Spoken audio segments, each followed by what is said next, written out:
Okay, this is day 222.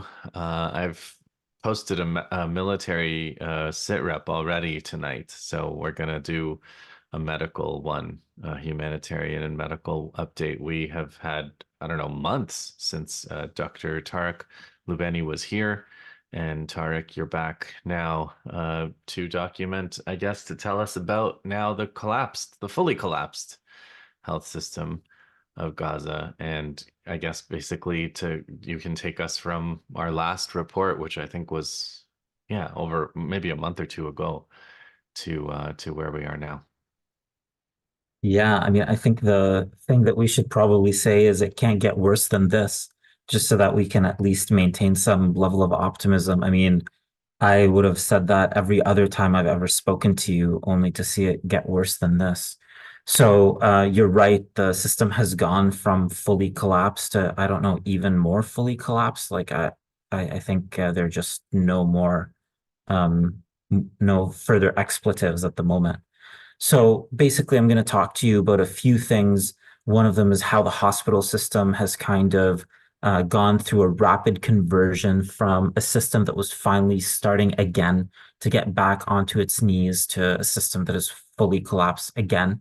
And then a little bit about how some of the only lifelines that the system had in the form of supply and personnel now being fully cut off. So let's start with the basics. Really, we're looking at the start of this being, I guess, almost 2 weeks ago on a Monday. And when that happened, the Rafah border crossing got bombed. So even before the Israelis took it over, it got bombed. And so all of the teams were like, you know what? No need to go out today. It's not actually that the Egyptians had shut it at that point, or even the Palestinians, but because the Israelis bombed it, the international community had said, let's just pause for today. And by the time they had tried to get back into the border, the Israelis had come, like basically run what I think we can say is, a relatively lightning raid and went straight for the border, like the another soft target. It's really wild in that sense. Once they took it, they basically completely shut down the system. So there were two pieces to this. One of them is that all of these people got evacuation orders from East Rafah and started to mobilize. The human misery of that mobilization is so massive. It was literally tens and at this point hundreds of thousands of people who had started to mobilize, and those people worked in the hospital. A lot of them were in an area called Junaina, which is in East Rafah, some of the blocks around it. And so they were living in that area because that was one of the few places where you could rent an apartment. And so many of the staff who worked with our teams on the ground in Gaza lived there. And so we would get calls like, hey, listen, I'm not going to see you at work today. I have to move my family to Mawasi.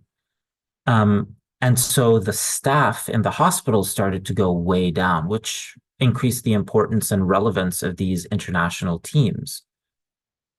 Now, on the flip side of that, because there was the closure, there was then an internal panic among the EMTs, the emergency medical teams, which are teams of internationals coming in to provide essentially emergency relief work.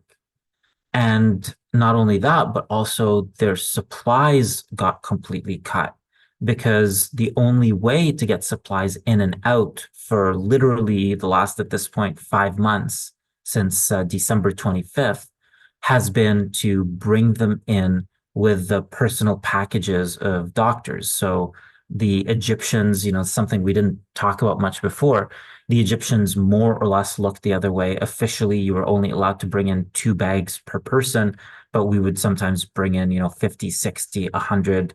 There were some EMTs who were very bold that were bringing in 300 bags per delegation.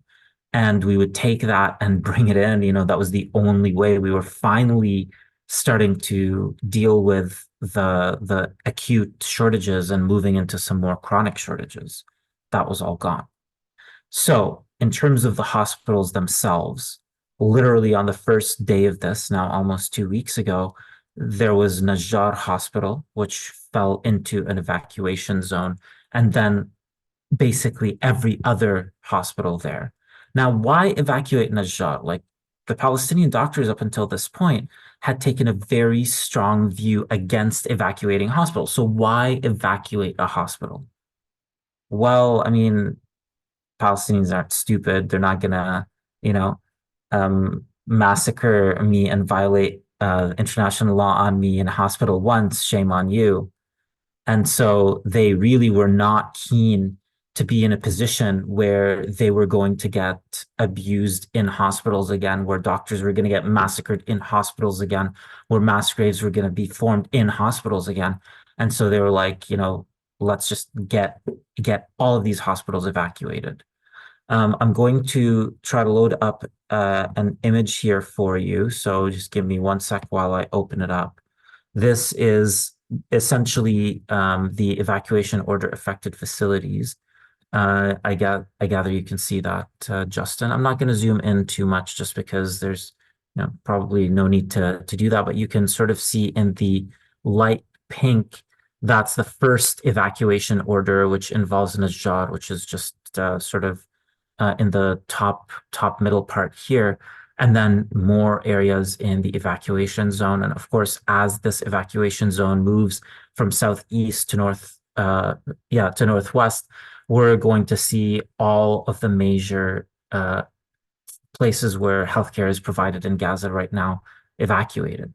So why would it be that the hospitals not under evacuation orders start evacuating? Well, these are complex operations, and so they take time. So, for example, Indonesian Field Hospital, which was a rehabilitation hospital, has completely evacuated and totally shut down. And this has happened with all of the hospitals that are there. The hospitals that have understood that they are not cannot be closed. Like, for example, Hilal al-Emirati Maternity Hospital, which is one of the hospitals that our group works at. Hilal al-Emirati, I mean, it's a maternity hospital. There's babies in incubators who, if you move them, may very well die. These places can't shut down until the very last moment. And in the past, we had left these patients in the hospitals with teams beside them. But after what happened in Nasser Hospital, which is when babies in incubators were left to literally rot and mold and all of this stuff. After that, it's clear that we'll take our chances mobilizing these kids than leaving them with the Israelis. So right now, Hilal Emirati Maternity Hospital doesn't have as such a complete evacuation. All the non-essential patients and staff are gone, but there's people there. So why aren't patients coming? Well, that's for two reasons. One is the hollowing out of Rafah. So that it had become quite a tent city, and there is almost nobody left there. And the second thing is because people are afraid. They're not going to go to a hospital to deliver, even though there's a problem, until the very last moment, because they don't want to be anywhere near hospitals.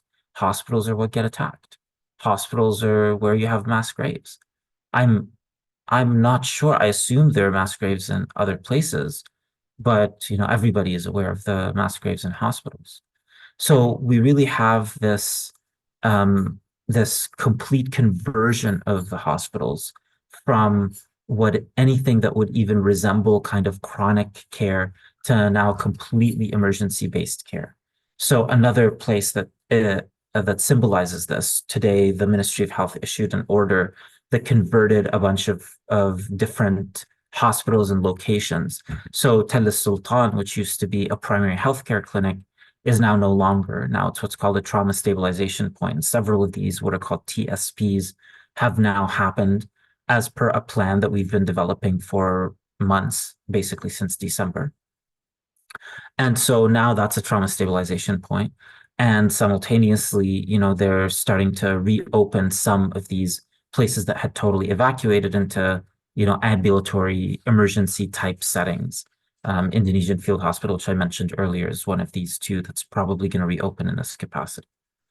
So that's, I guess, item one, hospital-wide conversion and movement of staff, reduction of all services, and the assumption that the Israelis are going to come commit war crimes in hospitals. I mean, you operate totally differently when you understand that your patients can be buried where they sit or where they lie in their beds.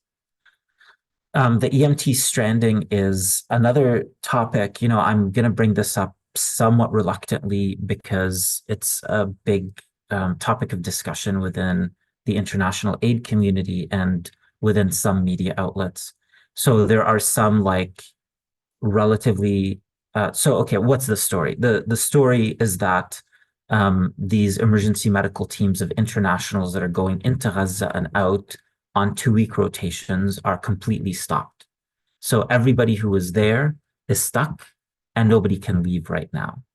And because of that sort of phenomenon, it means that this core belief that the emergency medical teams had is gone now. So what was the core belief? That no matter what happens, we can always exit. And I'm accepting this risk tolerance level, but not a high risk tolerance level. All of our planning was, if things escalate, do you want to leave? Yes or no? And now nobody's been able to leave for nearly 2 weeks now. Luckily for us, we had just done a rotation of our teams, so they were relatively fresh. But that's unlucky in the sense that they also didn't have enough Gaza experience by the time this all blew up. Unfortunately, some of the teams, I think, much to all of our shame, have really focused the story on themselves. And so you see headlines that say things like Americans stranded. I mean, for 8 days, guys, or for 10 days, or however long it's been now. Chill out. And that's something that we discuss in our team quite a bit. No matter how bad we think this is for us, Palestinians have been living this for, 8 months, not 8 days.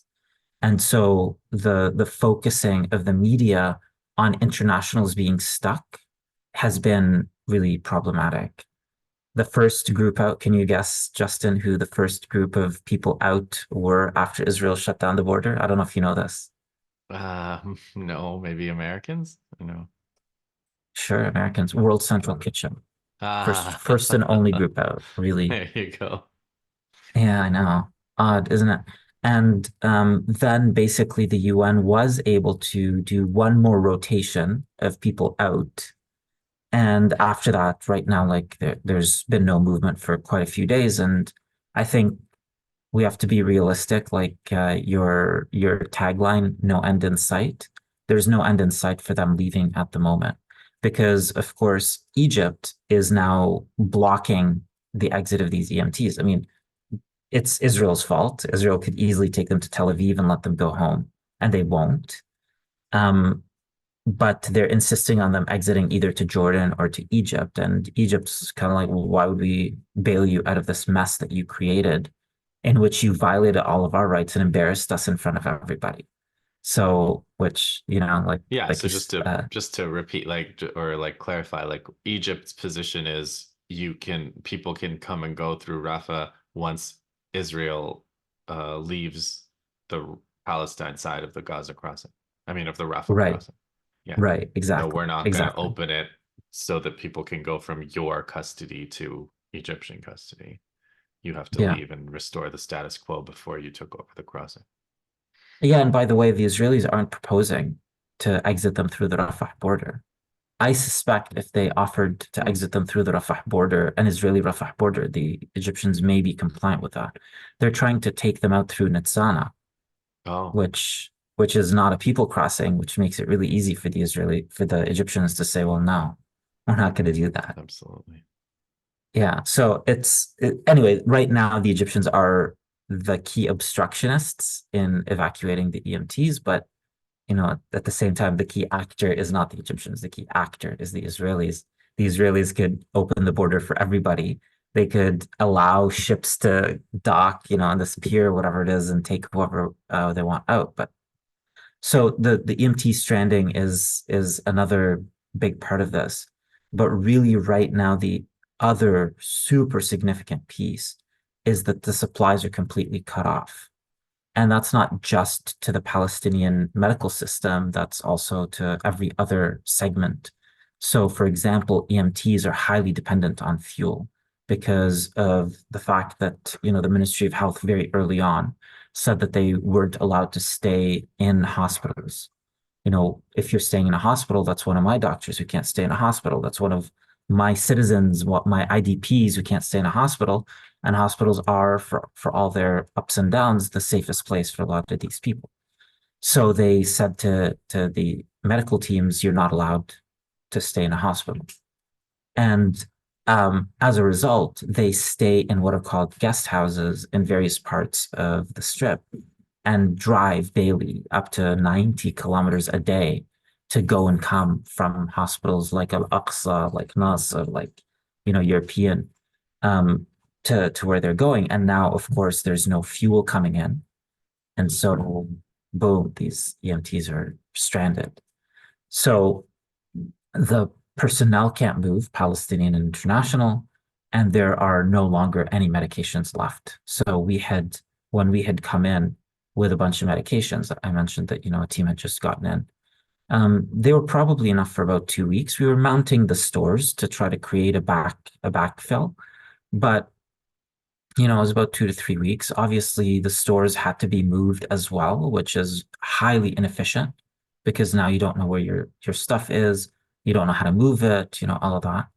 And all of our doctors are now operating with essentially nothing, which is we haven't seen that since about, I would say, November, when everything had run out from the general stores and there was no pathway to get them. So right now, the famine is worse. So our patients are coming in sicker. The famine is worse. People are waiting because they have poor access. And on the flip side, we don't have anything to give them when they do arrive. We don't have supplies. We don't have material. We don't have medications. We have completely stopped providing any normal care. And the only kind of care we are providing any longer is a super acute emergency care, what we would call trauma stabilization. The personnel are all beyond exhausted. The internationals have been kind of propping up a little bit the Palestinian system because they weren't as exhausted as the Palestinian doctors, and now that's gone. And on top of that, the internationals are going to be running out of supplies soon. So our team has 45 days of supplies, and other teams have usually significantly less. Most teams weren't as paranoid as we were. And so they had maybe 30 days, maybe 15 days. 15 days is over soon. And 30 days is coming quick. Even 45 is not that far away. So you're seeing it in the teams now starting to kind of ration their food, ration their supplies insofar as that's possible, and ration their care. Um, I don't know if you saw this item, but there was an item about Egypt, some tribal confederation in Egypt saying they were going to open an alternative crossing to Rafah. I saw some grainy video of Yeah, it. Is there anything, yeah. do you know anything about that?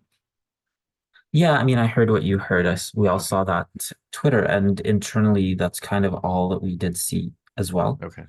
So there's no new information there. I've been trying to get it confirmed because if there's a pathway, I want Yeah. medications on it. We have literally, just our team has about $50,000 of medication waiting to go in from Cairo right now.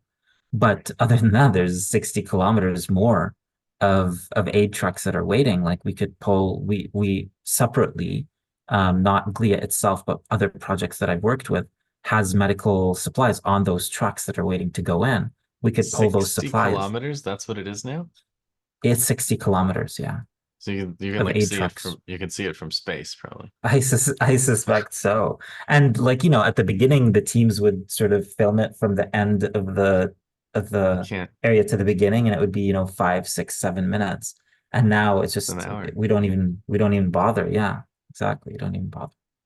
So there's a lot of aid trucks that are kind of waiting to go in, which, I saw that once in the Ukrainian front, when there were some issues and kind of problem between the the drivers and the border in Ukraine, and there was a backup. And I remember I was going there at the time of one of these protests.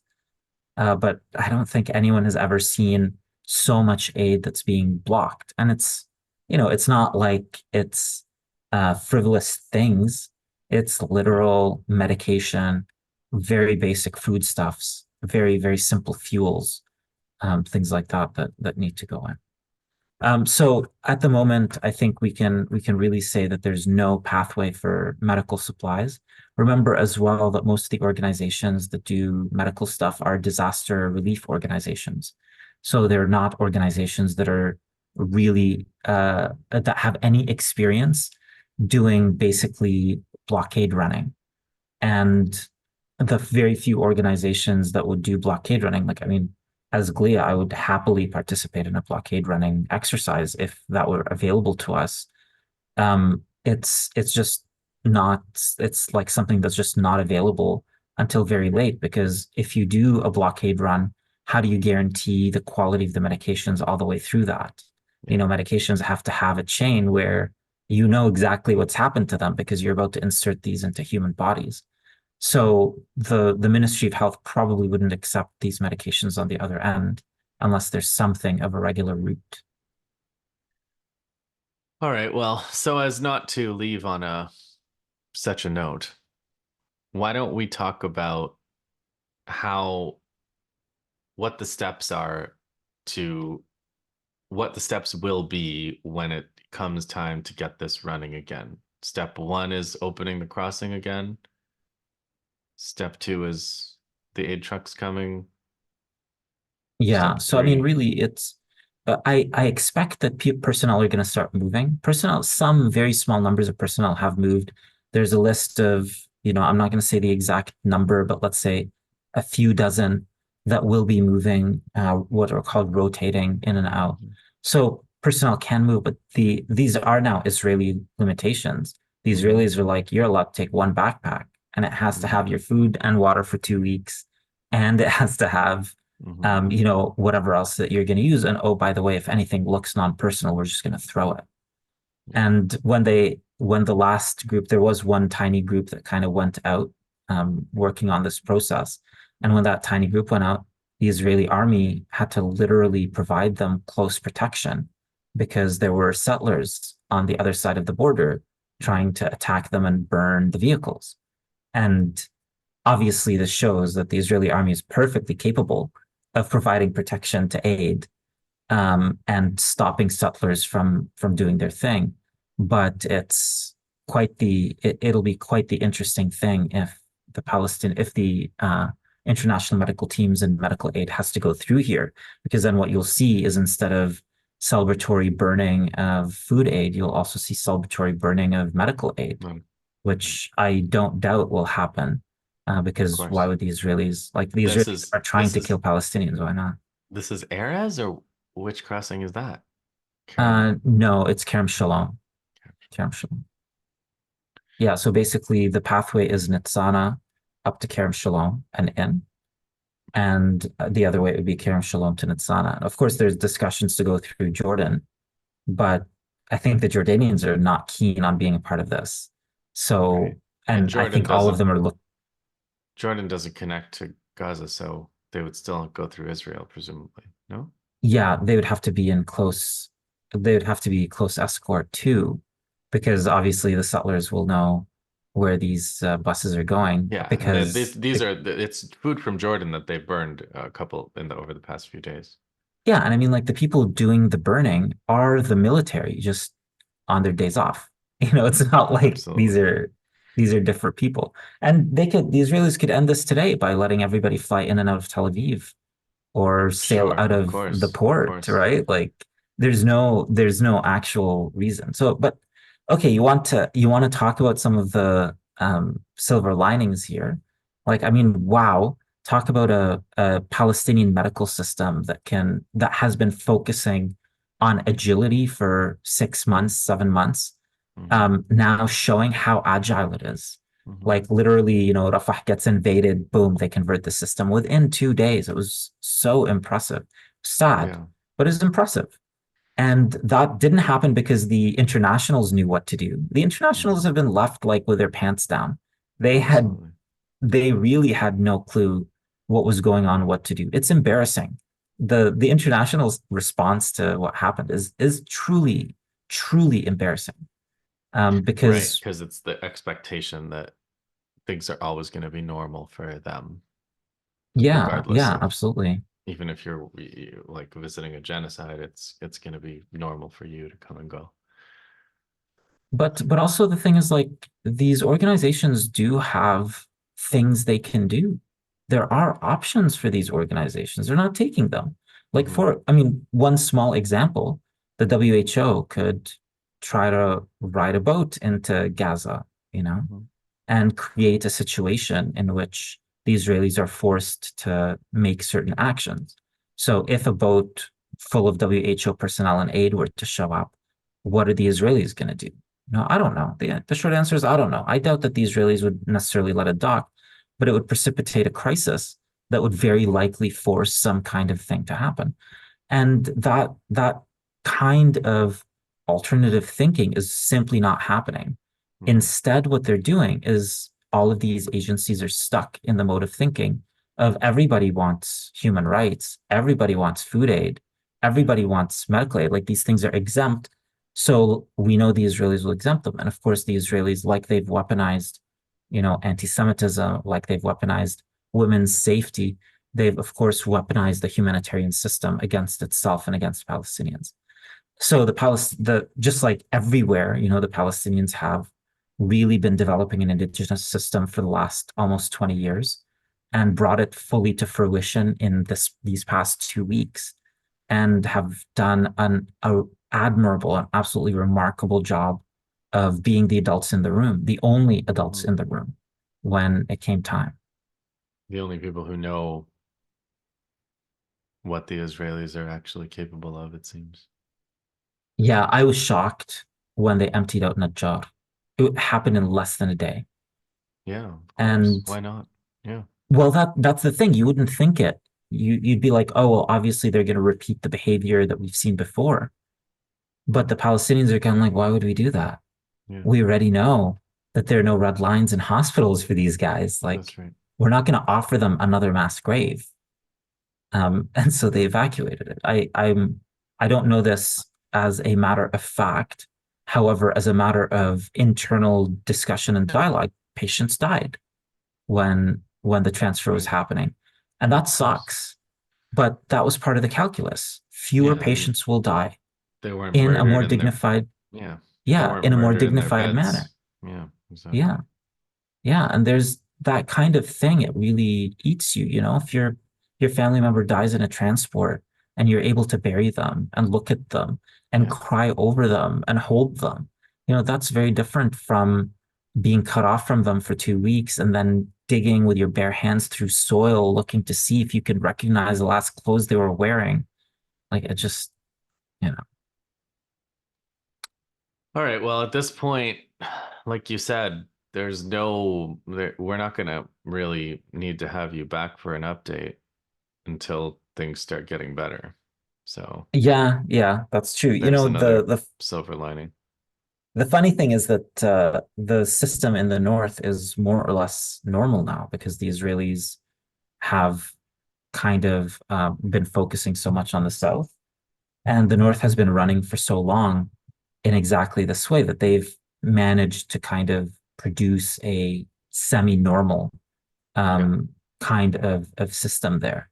So the North is showing sort of signs of recovery right now in terms of the medical system, very slowly, very small amounts.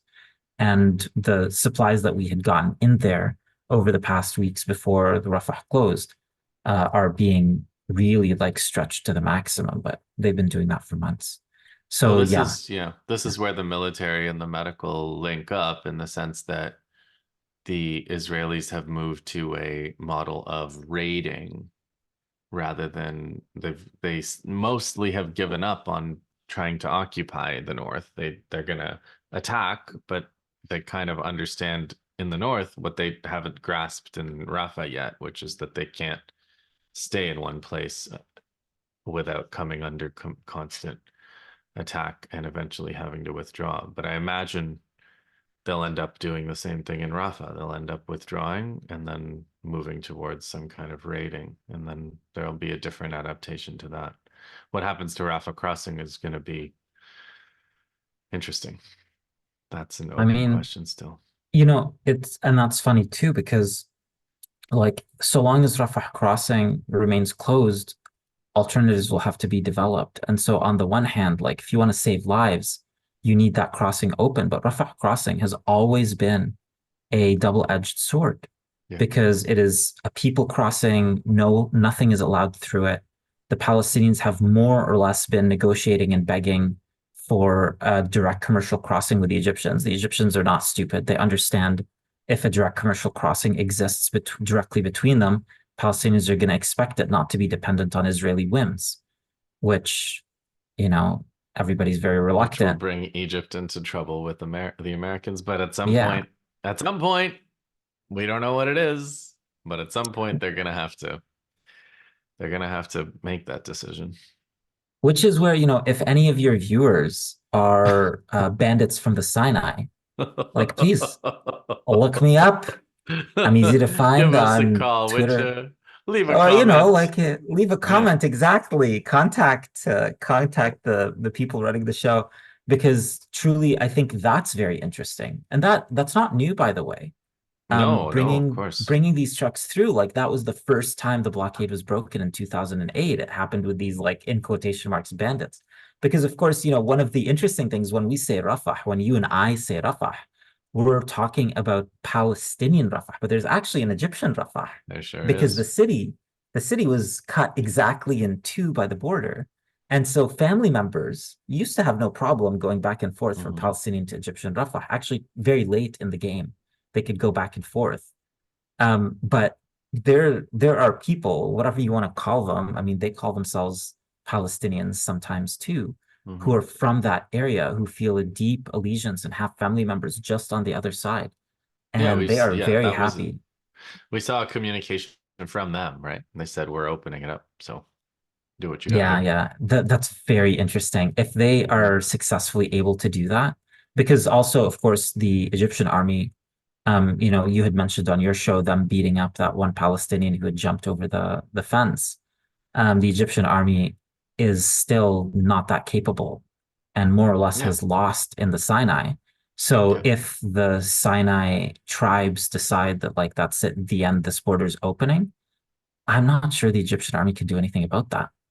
Are they gonna Um, fight their own people in the Sinai on behalf of Israel? That'll be quite a spectacle. but they have before. So Sure, they sure, but fought the them. circumstances are a little different now. Maybe not that Yeah, different that from their point of I mean, view. this you're right. The circumstances do change, but having said that, like, the Egyptians have allowed the Israelis to bomb inside Egypt because these clans were like helping out the Palestinians. So it's entirely possible. But this might be like the Yemen style wild Yeah, card. that's right. um, that if that happens, they may end up like blowing this thing open. And of course, what I would say, I'm sure not that many NGO workers who have logistics capabilities are watching your show, I must say, because they tend to be very square sorts of folks. However, I would imagine that my advice to any of them right now would be pre-position an awful lot of aid on the border so Hmm. that if something happens, you're able to pour it in Yeah, because you and I offline had these conversations in which I told you, like, Justin, this is a window. It's going to close. yeah, And now it's closed. Another window will eventually open. And we, of course, hope it's more permanent, but, it may close too. yeah. There'll be fits and starts before Yeah. before the end. Yeah. Okay, Tarek, Absolutely. thank you. All right. Thank you very much. Yes. Stay strong, everybody. Yeah, hang in there, as I always say. See you in the next one.